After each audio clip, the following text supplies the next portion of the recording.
สบายดีมาพบกับข้าพเจ้าทุกสาครที่ปรึกษาการขายประกันภัยรถมื้อนี้เราก็มาอยู่กัน EP ที่08แล้วก็จะมาแบ่งปันเรื่องของประกันภัยรถไฟฟ้าสำหรับผู้ที่อยากได้ประกันภัยชั้นหนึ่งสำหรับผู้ที่กำลังเบิ่งหาประกันภัยหรือว่ากำลังสิออกรถใหม่หรือว่าออกรถใหม่แล้วอยากมีประกันภัยชั้นหนึ่งไว้คุ้มครองรถเนาะก็สามารถเบิ่งวิธีคิดรายเนาะแล้วก็เอาไปคิดรายเองแล้วก็จะได้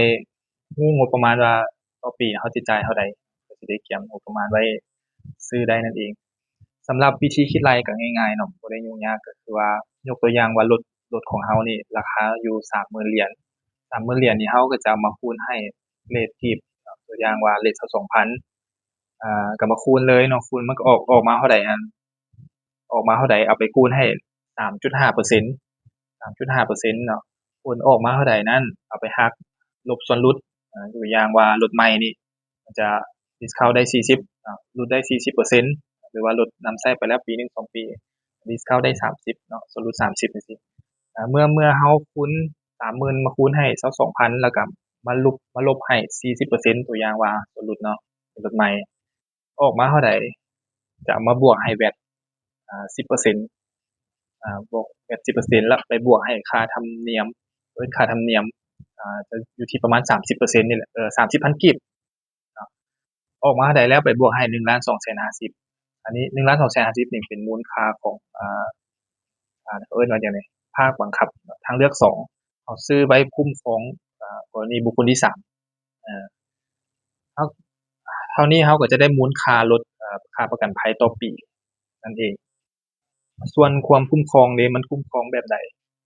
การคุ้มครองก็คือจะคุ้มครองเต็มวงเงินเลยคือตัวอย่างว่ารถเรา30,000เหรียญเนาะเอามาคูณให้เลขสัก2,000ตกอยู่ประมาณ600ปลายล้านนี่แหละมันก็จะคุ้มครองเต็มวงเงินเลยกรณีรถเราเกิดความเสียหายทั้งคันกรณีว่ายกตัวอย่างว่าอันนี้สมมุติเนาะไปทำแล้วเกิดไฟไหม้จังซี่นะเสียหายทั้งคันเนาะอันนี้ก็จะทางบริษัทประกันก็จะน่าจะซื้อคันใหม่ให้เลยแหละเพราะว่าพวกแปลงมันก็น่าจะเบิดหลายกว่าหั้นหรือว่าน่าจะแปลงบ่ได้เนาะอันนี้ก็เป็นการคุ้มครองแบบเต็มวงเงินนั่นเองเอ่อ สำหรับประกันสำหรับประกันภัยชั้นหนึ่งเนาะการคุ้มครองของรถเฮาก็เป็นวงเงินแบบนี้แล้วก็จะมีการคุ้มครองของบุคคลที่3 50ล้านเนาะแล้วก็จะมีกรณีเสียชีวิตบ่บาดเจ็บเนาะก็จะมีวงเงินคุ้มครองให้หลายเลยแหละสำหรับผู้ใดที่สนใจเนาะอยากจะรู้ข้อมูลเพิ่มเติมก็สามารถอินบ็อกซ์เข้ามาได้ที่เบอร์993321113หรือว่าจะ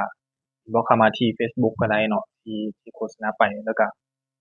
หรือว่าจะคอมเมนต์ไว้ด้านล่างเนาะฝากเบอร์ไว้เดี๋ยวเราจะไปให้คำตอบเองสำหรับคลิปนี้ก็ต้องลากันไปก่อนบ๊ายบายเจอกันคลิปหน้า